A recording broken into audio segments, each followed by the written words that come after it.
Party ఫిరాయింపు కేసులు, విచారణలు, వాయిదాలు, ప్రతిపక్షాల విమర్శలు. ఈ ఎపిసోడ్తో తెలంగాణ అసెంబ్లీ స్పీకర్ గడ్డం ప్రసాద్ కుమార్ విసిగిపోయారా?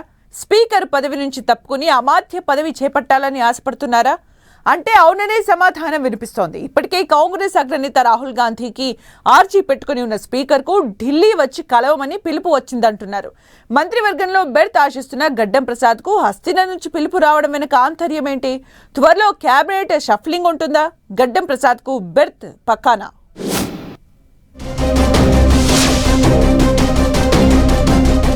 మంత్రి పదవి ఆశిస్తున్న స్పీకర్ గడ్డం ప్రసాద్ కుమార్.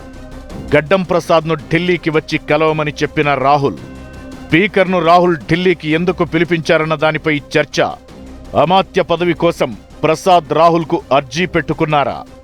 ఎమ్మెల్యే ఫిరాయింపుల కేసు విచారణతో స్పీకర్ విసిగిపోయారా? ఫిరాయింపు అంశంపై చర్చించేందుకు స్పీకర్ను ఢిల్లీకి రమ్మన్నారా? తెలంగాణ అసెంబ్లీ స్పీకర్ ప్రసాద్ కుమార్ను కాంగ్రెస్ అగ్రనేత రాహుల్ గాంధీ ఢిల్లీకి పిలవడం ఇప్పుడు హస్తం పార్టీలోనే కాదు, పొలిటికల్ సర్కిల్స్ లో హాట్ టాపిక్ గా మారింది. మొన్న వికారాబాద్ లో పర్యటించిన రాహుల్ గాంధీ స్థానిక ఎమ్మెల్యే అసెంబ్లీ స్పీకర్ గడ్డం ప్రసాద్ కుమార్ ను ఢిల్లీ వచ్చి కలవమని చెప్పారట. పార్టీ శిక్షణ తరగతులు వేదికైన వికారాబాద్ నియోజకవర్గానికి స్పీకర్ గడ్డం ప్రసాద్ కుమార్ ఎమ్మెల్యేగా ఉన్నారు. దీంతో ఆయన రాహుల్ గాంధీకి స్వాగతం పలకడంతో పాటు వీడ్కోలు చెప్పేందుకు హెలిప్యాడ్ దగ్గరికి వెళ్లిన సందర్భంగా ప్రసాద్ కుమార్ తో మాట్లాడిన రాహుల్ ఢిల్లీకి వచ్చి కలవమని ప్రత్యేకంగా చెప్పారని తెలుస్తోంది. స్పీకర్ ప్రసాద్ కుమార్ ను రాహుల్ గాంధీ ఎందుకు ఢిల్లీకి పిలిచారన్న దానిపై గాంధీ భవన్ వర్గాల్లో రకరకాలుగా చర్చ జరుగుతోంది. కాంగ్రెస్ పార్టీ అగ్రనేత, అందులోనూ లోక్సభలో ప్రతిపక్ష నేత అయిన రాహుల్ స్వయంగా ఢిల్లీ రమ్మని స్పెషల్ గా స్పీకర్ ప్రసాద్ కుమార్ ను పిలిచారంటే సంథింగ్ ఈజ్ దేర్ అన్న టాక్ వినిపిస్తోంది.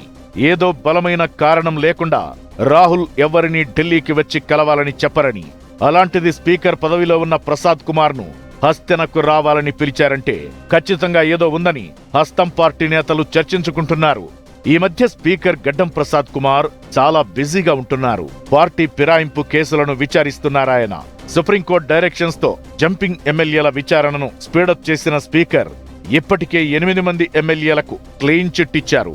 ఇక కడియం శ్రీహరి విచారణ పూర్తి కాగా తీర్పును రిజర్వ్ చేశారు. మరోవైపు ఇంకా దానం నాగేందర్ కేసు తుది విచారణ బాకీ ఉంది. ఇలా పార్టీ ఫిరాయింపుల కేసు విచారణతో స్పీకర్ ప్రసాద్ కుమార్ బాగా విసిగిపోయారనే చర్చ కాంగ్రెస్ వర్గాల్లో జరుగుతోంది.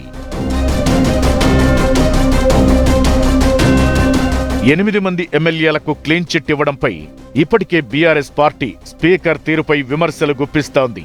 ఇక మరో 2 ఎమ్మెల్యేలపై ఎలాంటి తీర్పిస్తారన్న దానిపై రాజకీయ వర్గాల్లో ఉత్కంఠ నెలకొంది. ఈ వ్యవహారమంతా స్పీకర్ ప్రసాద్ కు హెడ్డేక్ గా మారిందట.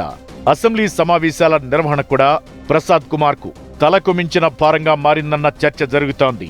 ఇలాంటి సిచ్యువేషన్లో రాహుల్ గాంధీ స్పీకర్ ప్రసాద్ కుమార్ ను ఢిల్లీకి పిలవడం వెనుక రీజన్ ఏంటన్న దానిపై ఉత్కంఠ నెలకొంది.